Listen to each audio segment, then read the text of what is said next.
together. I'm loving you whether times are good or bad, and they're happy or sad. Come on,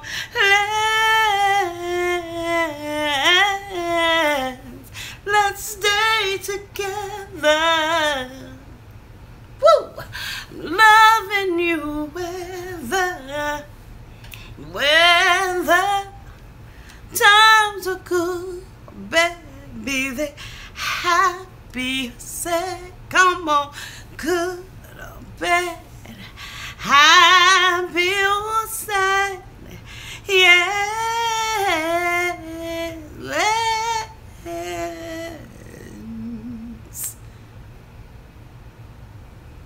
let's stay together.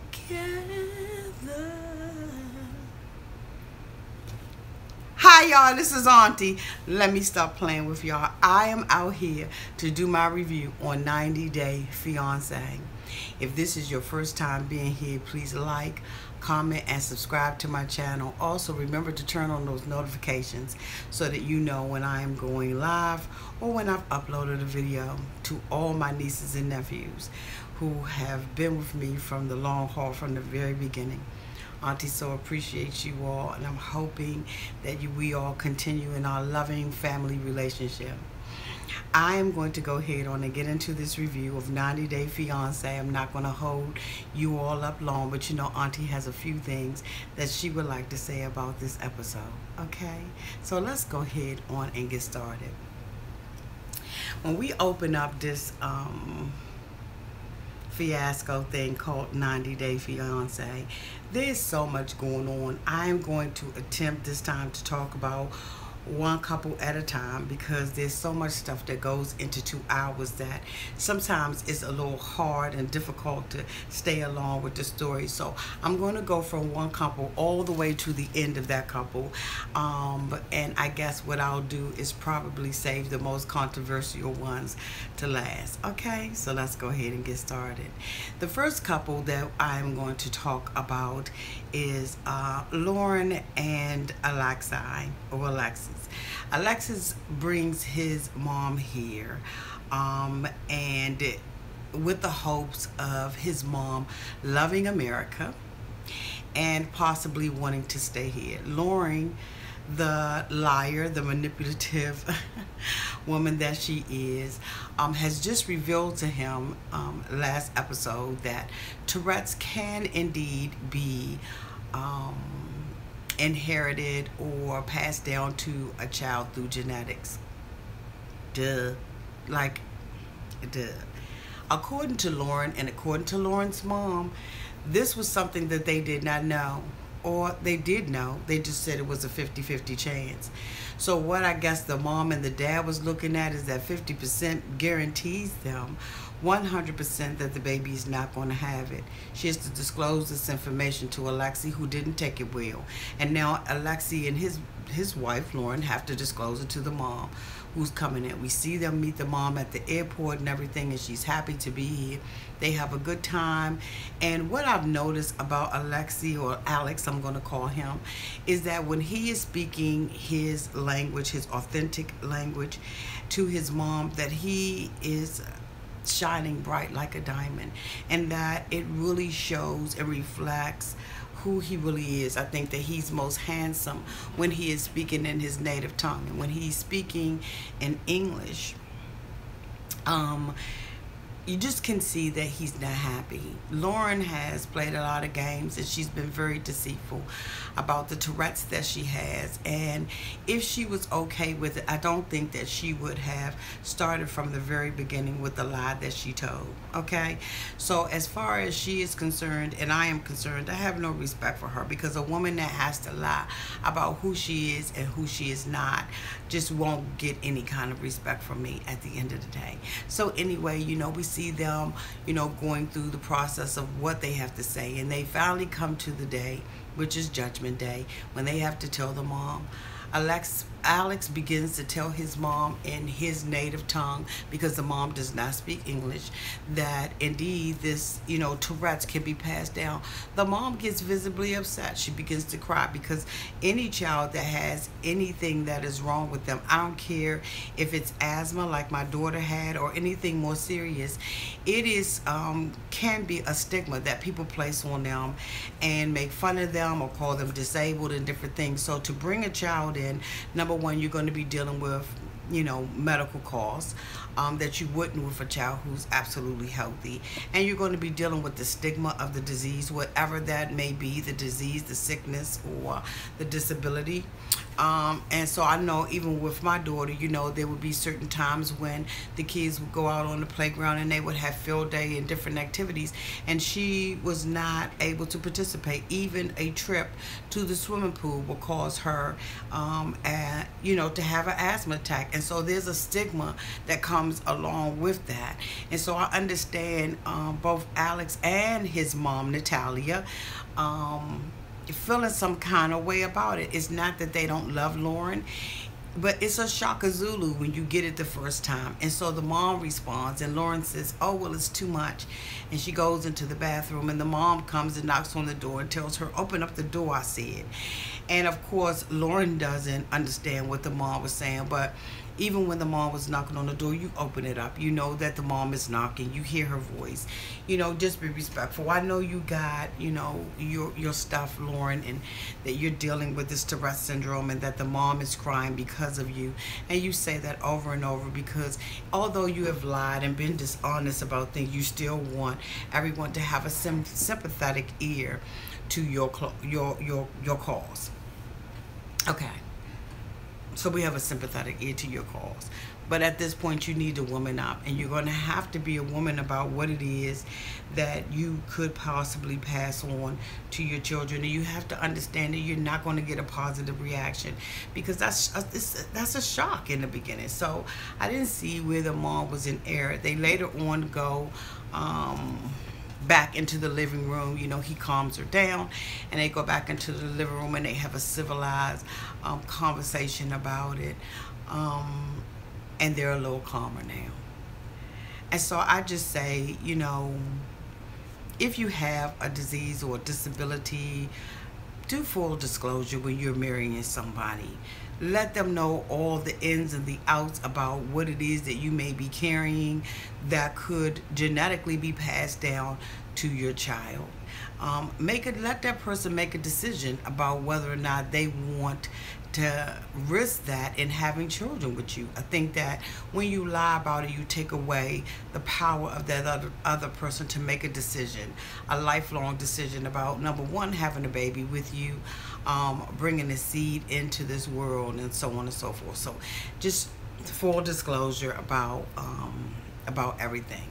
The next couple that I want to talk about is Danielle and Pedro. If this isn't a train wreck, I mean, this couple is a complete train wreck to me.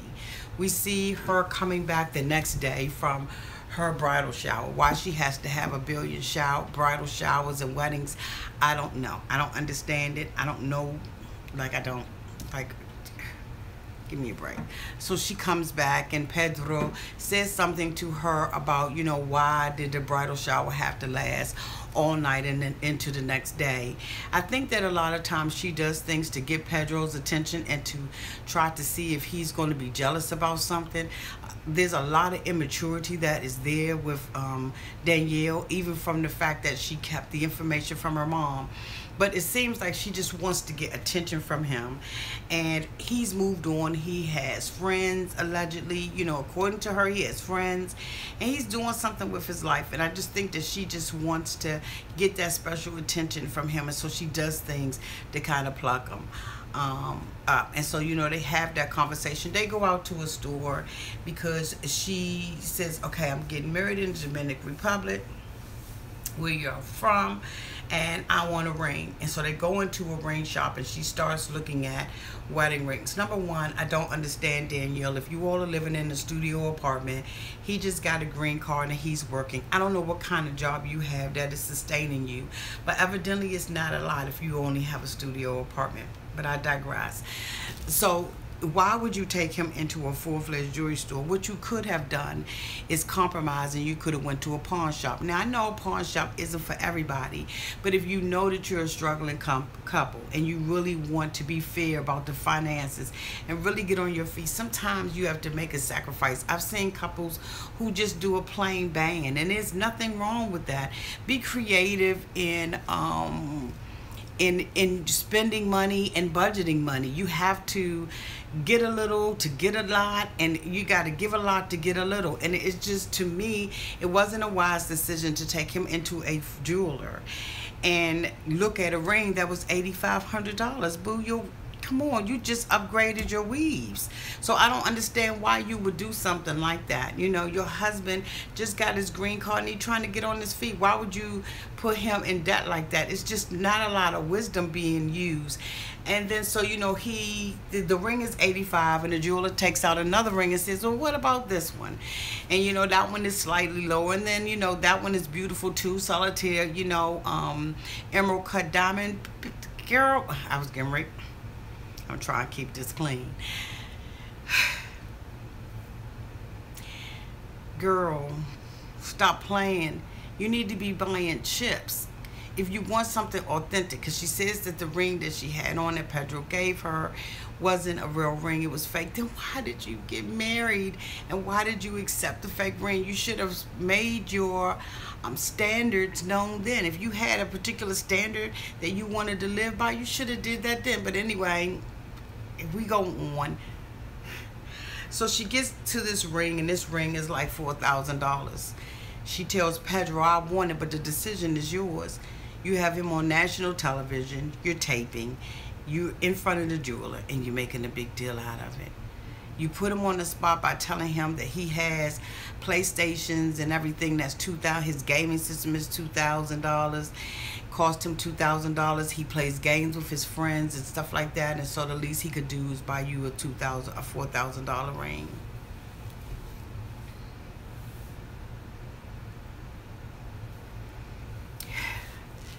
So Pedro agrees.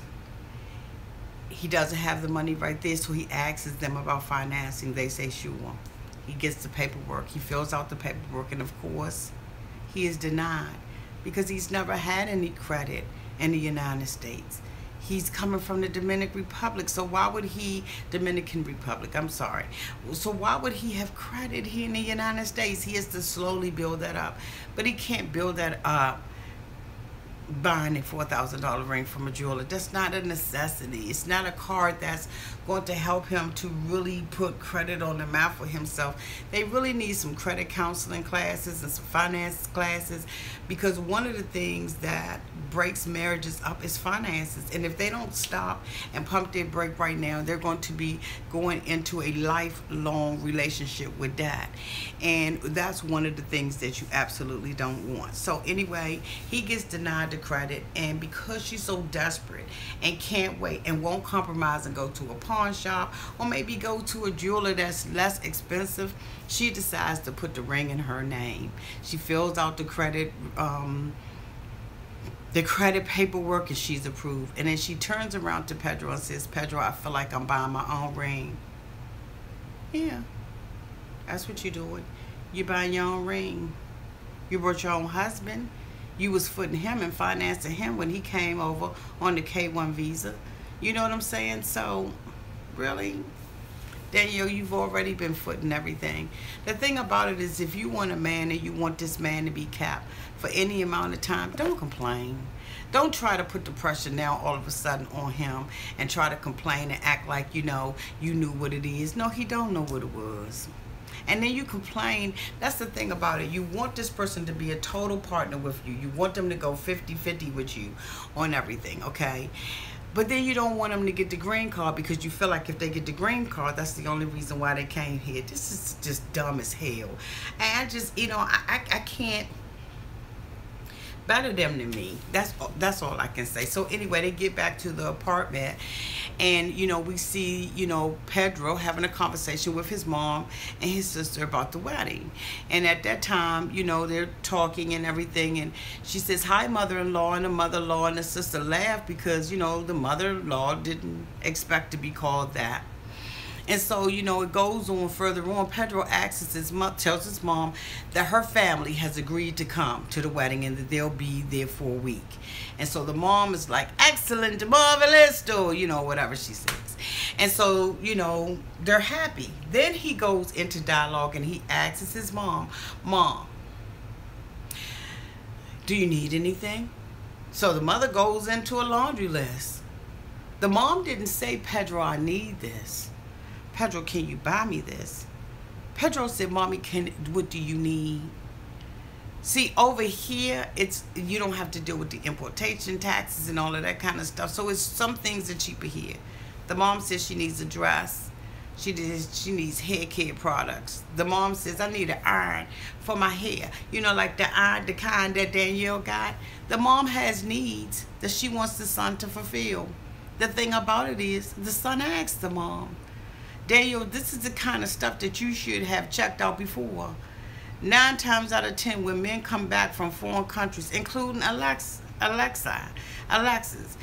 they are the ones who are supporting their families. They are the backbone of their families, and they come to the United States, make a sacrifice, and leave their family. And they're the main breadwinners. Alex's parents were sickly. His dad wasn't doing good, and he was the one that was supporting the family and being a big brother, father, mentor to his younger brothers. Y'all separate them from their families and just think that, oh my God, like, I just don't want to dwell on this. I just want to kind of move on, because I'm going to tell you right now, this K1 visa thing, while it has its ups and its downs, this show doesn't represent it in the best light. And I have read some articles about how they make the people look bad. Yes, editing does happen. I'm sure there's some things that edited out. But for the most part, the ones that are looking bad to me are the Americans. It's not the foreigners. So anyway, the mom goes on to talk about the new apartment that they're in. And she's like, "Oh, you in a new apartment? How'd you get that?" And, Pedro admits that he brought the mom the apartment, that he sent money over there so that she could upgrade because he didn't like where his mother was living. And she gets mad. This conversation did not take place before. So evidently, you are allowing Pedro to spend his money and you're spending your money. You don't have a guard over who nobody has been assigned the duty of the finances. Because if somebody was assigned the duty of the finances, then you should know what's going in and out of your house and how it's going in and out of your house and how much. And it should be an agreement about what's going in and outside of the household. Danielle, what part are you, like, catch up? So anyway, she gets mad about it. Pedro says, "I didn't tell her about getting you the apartment, Mom, because I didn't feel like I have to tell her everything." Okay. He's taking a stand. And Danielle has done nothing to...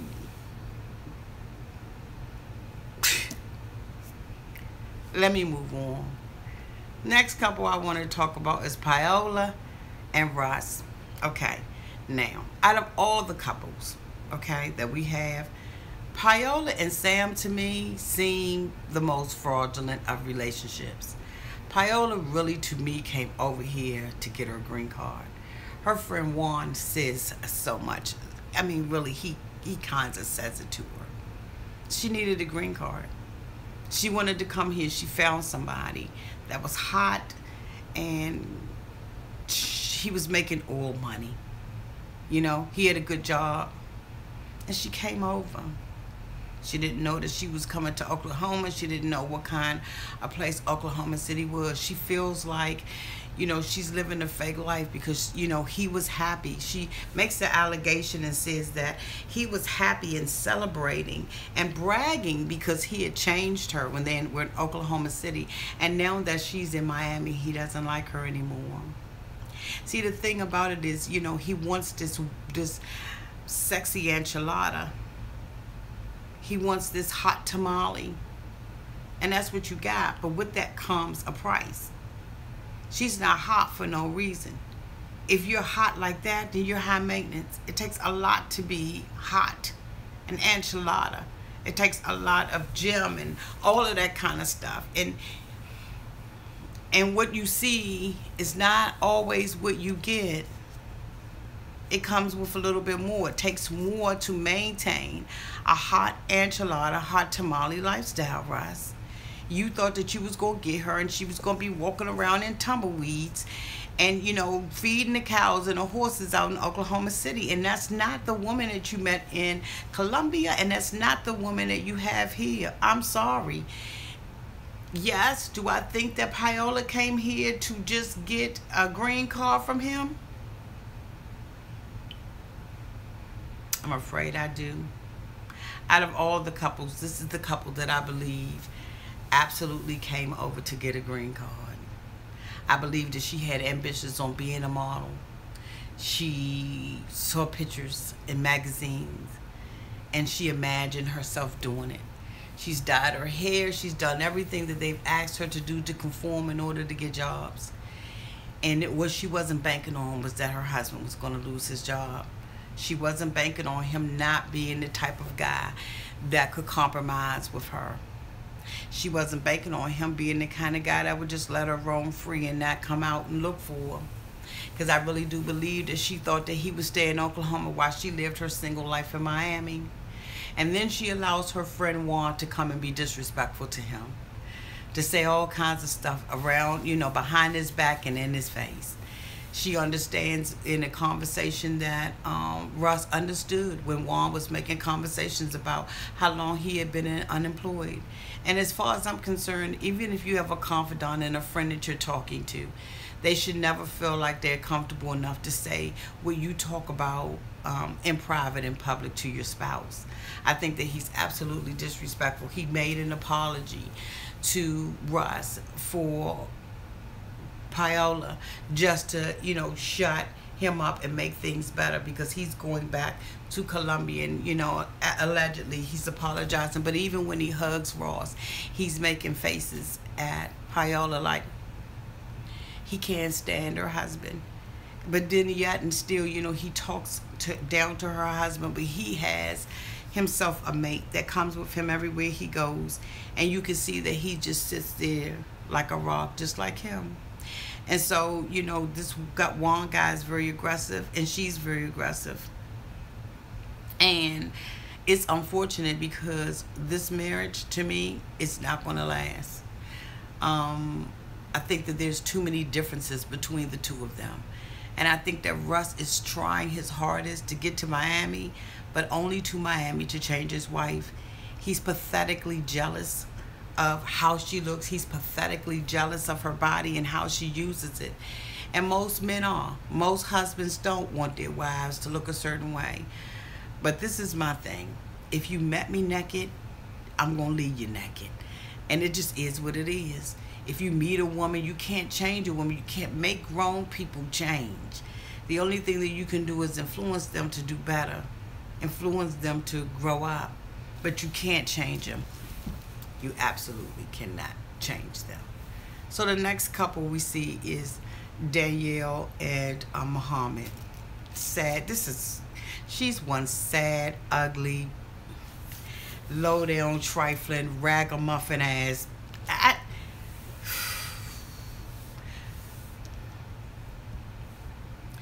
Danielle again is with her girlfriend.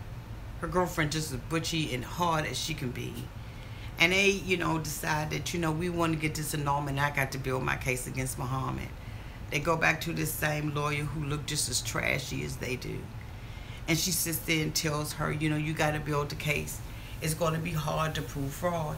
So the girlfriend asks, well, what can she do to prove fraud? What, you know, what else can she do to get an annulment? Danielle, you know what? This is the thing. If you feel like you was defrauded and you feel like Mohamed just came here for a green card and he left you, You are just delusional. You're more delusional than I thought you were. See, your ass lied about the conditions in which you was living in. You lied about the conditions in which he was living in. Anyway, the lawyer goes on to say that there are only two ways. You have to prove that it was fraud, that he came here because he wanted a quick visa to get into the country. Or two, you're going to have to prove that you didn't consummate the marriage. Danielle goes on to say 3 months after they was married, they finally consummated the marriage. And you know, one thing about it is I believe Mohamed when he says that her booty stank. I believe that Mohamed came here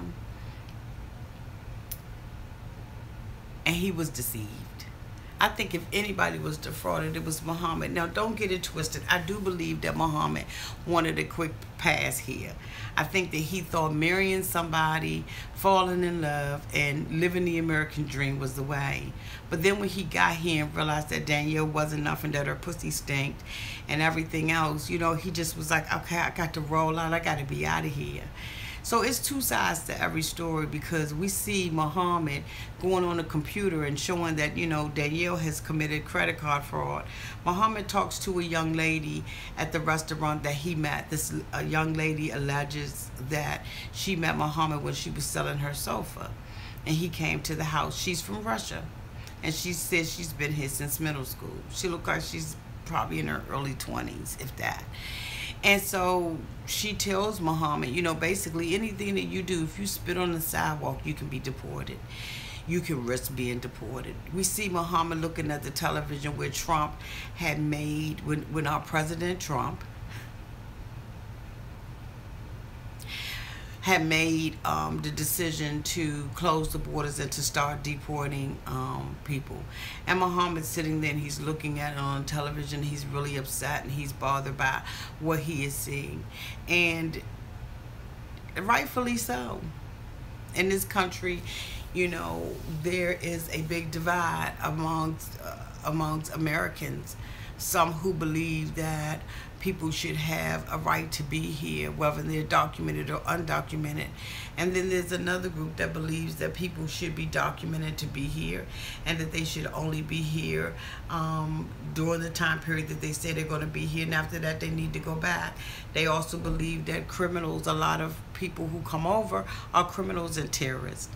And I won't disclose in this video what my view is on that. I don't think that that's relevant, but I'm just trying to tell you that this is where Mohamed is. He's watching this play out on television. Excuse me. So he meets with the Russian girl, and she tells him, you know, I had a half of a joint and I risk being deported, you know. Why she decided to say that, I didn't know. But that's what she decided to share with Mohamed. And I just was like, okay, girl, you know, you're a little out there. And Mohamed goes back to his apartment and he starts pulling up Danielle's criminal record. And he says he's going to fight to stay in this country. Mohamed. Excuse me, there's a lot of things that I can say about you, sweetie. I believe that you came here. Excuse me. Let me get something to drink.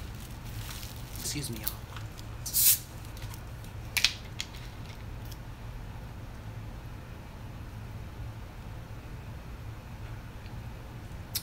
No, Coca-Cola has not sponsored this video.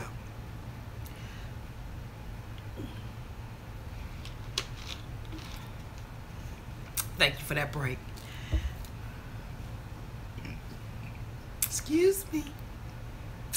Ooh, that was so unladylike. Mama, there's a lot of things that I can say about what you have done and what you projected on television. And I think that a lot of the things that you say and you do out of ignorance. And so it comes off the wrong way. I do believe that you came here with good intentions on being with Danielle, because I think that you are a hopeless romantic and that you are looking for love in a relationship. I think the way that you've gone about it has been totally incorrect. And so it gives an appearance that you are here just for the green card. And even when you say things and you try to justify yourself, it digs your hole deeper. But even though you've done all of that, you don't deserve to have the threat of deportation thrown over your head because you don't want to have sex with somebody whose ass is stinking. And so for that, I feel sympathetic for you. Danielle has said on television multiple times that she has boyfriends. Matter of fact, she was sitting and filmed with one of them while she was still married to Mohammed. And she wants to take this deportation or the risk thereof and use that as a weapon against you, Mohammed. And that's where I draw the line. I think that anybody who uses fear and intimidation to get someone to do something is a complete and total butthole. And that is what I think about Danielle. Danielle, you have allowed yourself to be manipulated one way or the other. But you have also manipulated. You brought him here under false pretense to live in a house that was decrepit and raggedy and looked like a hoarder had lived there. You have 2 daughters that you wanted him to be responsible for. Your son was outside of the home. So there's something there that's about you. Your family during the wedding talked about you not having money and spending money frivolously and the different financial problems that you had been in. Yet you told Mohammed that he was coming to the land of the home, the free and the brave, and where money was on the streets like gold. So Danielle, whatever you get, boo, that's what you get. But Mohammed, watch what you do and watch what you say on television. So I'm going to move now on to our last couple, which is George and Anfisa. Again, this is another guy who brought somebody over here, led her to believe that he was more than what he was, and she's busting him on it. The only thing that I don't like about Anfisa is the physical abuse that she inflicts on George. I don't like it when she gets up and she slams and hits him like that. Because you know what? You can provoke a person to kill your ass. And the thing about it is George sits there and he takes all of it. I don't care what Anfisa dishes out. He's going to take it. And he's going to love it. I think that there's something about him that is so broken that he feels like he is worth the abuse. He thinks that that is all he's worth. And that's all he's entitled to. He allows Anfisa to change his whole life around. I don't even think that he's working anymore. So anyway, they're going to meet again with this lawyer. And they're in there, and Anfisa asks him what are they going to do after the taping. You know, she wants to go to dinner or hang out with him and everything. And he says, oh, well, I'm going to be meeting with my sister. Anfisa goes off, gets up and whacks him. She's mad because yet again he's lied. And see, you know what? You can lie by omission. By omitting information is also a lie. It's not just the fact that he said something, but it's the fact that what he didn't say. And that's a lie. You know that she has issues with them and they have issues with her. So what you needed to do was, while the cameras was off, you needed to tell Anfisa that you were going to be meeting with your sister, but your weak coward ass ended up telling her on screen and in the office. And Anfisa gets up and snatches the microphone and everything off, and he's walking behind her like the puppy dog that he is. And I'm going to tell you right now, we're going to start at the end of this video a GoFundMe page so that George can get more than one blue shirt. Because if that blue shirt were to ever come off, the bitch would walk by herself. Excuse my language. Okay? So anyway, he goes behind her. Of course, now he's the innocent one. He's the victim here. He wants to pass it all on Anfisa. But one thing I can say about Anfisa is she's been honest from day one. She told George, you brought me over here and you promised me this stuff. You promised me a life of luxury. You told me that you were rich. So Anfisa has not changed from what she was promised. George is the one that has changed.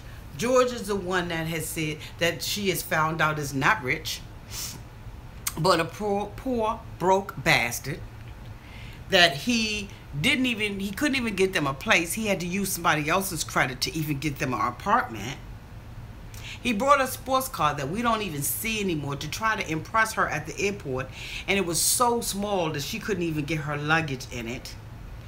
He sits there and he lies about whether or not about buying her Chanel and stuff, even though I did see her with a really nice yellow bag. Okay, did y'all see that bag? Okay, he's the deceiver, and now he tells her he has debt.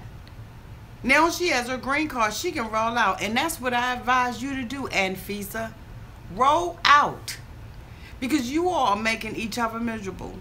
I understand from some people that when you all are on Snapchat, you look like you're in love. But let me just say this, Anfisa, if you're going to stay there, continue to suck that lemon. Because I believe by him being as weak as he is, he deserves everything he's getting. And you all may disagree with me, but I'm going to tell you, when you really sit back and look at it, suppose it were you. Suppose you went to another country, met a man who made you believe that he was rich and that he would be able to take care of you. You leave your good 9-to-5 job and all your family and friends, and you move over there to find out that he's living in a cardboard box. If it were you and someone filmed you, how would you look? So anyway, they leave out and everything, and Fiza goes to meet with the sister too. George says he wanted to meet with the sister by himself, but he's so afraid of even his own shadow. He's such a coward man. Oh my God, there's no way I could be with him. They sit down at the table with the sister, because George says I was too scared to tell her that I was meeting with my sister.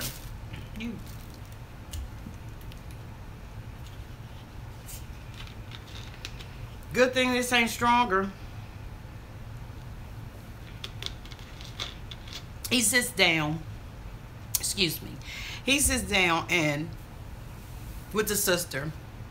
The sister says, we ain't seen you in 9 months. Where you been, boo? And Fiza's quiet at first. She doesn't say much of anything. You know what I mean? She just don't say much of anything. And the longer they go on with the conversation, the dirtier the sister becomes. And so her and Aunt Fiza exchange, they go back and forth. And the sister basically tells George, you know, you've been away from us, and they make these allegations against the sister, and the sister's like, I don't really know you, Aunt Fiza. She said, yeah, but you all have already drawn a conclusion about who you think I am. True. And I think because of the cultural difference, the Aunt Fiza doesn't realize that she comes off sharp and hard and brash and curt. And as Americans, we like stuff to be fluffed. We want to receive fluffy stuff. You know, if you're the type of person who's outspoken, you're always misunderstood.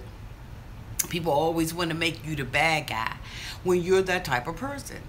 So anyway, Aunt Fiza sits, you know, at the table, and she listens to the sister rag her down and tear down to nothing in front of her, you know, her husband. And Aunt Fiza's like, I ain't, you know, if he wants his own money, guess what? He can divorce me. And the sister's like, right. She said, I need to protect myself too. And the sister's like, yeah, you do what you do. You protect yourself. He gonna protect herself. And Fiza was like, okay, bitch, you ain't said nothing but a word. You ain't said nothing but a word to me. Now what? And I don't blame her. How dare you? The conversation that you needed to have with George, have that conversation with George in public. But don't think you gonna sit there at the table and talk about me like a dog, and then gonna sit up there and say, so when let me get this straight, when you open up your pockets, that's when she opens up her legs? That's when I would open them up too. Because he's a lying, fat, double D wearing bastard. And I said it. He needs to snatch his waist. He needs a waist trainer and some more stuff. He's not attractive. And he doesn't have any self-esteem, and he's a coward. He sat there and let you and Fiza go back and forth, and he never opened up his mouth and said anything. He neither defended his sister, nor did he defend Fiza. He's an asshole. He's a weak, coward asshole. And I say, Aunt Fiza, take him for everything you got. He got. And had you a side man on the side, do that too. Because you know what? George loves it. He loves the abuse. He's one of those guys that you can walk over top of, and you can invite a man into the apartment, honey, and he wouldn't say anything. It shows that him and Aunt Fiza separated and they broke up. Good. But they back together. Because you know what? And Visa loves American lemonade, and I don't blame her. Anyway, thank you so much for watching this review. I hope that you enjoyed it. Again, like I said, like, comment, subscribe to my channel, and I will see you next week for another review of these crazy mofos, okay, on 90 Day Fiance. Bye. God bless you. Bye-bye.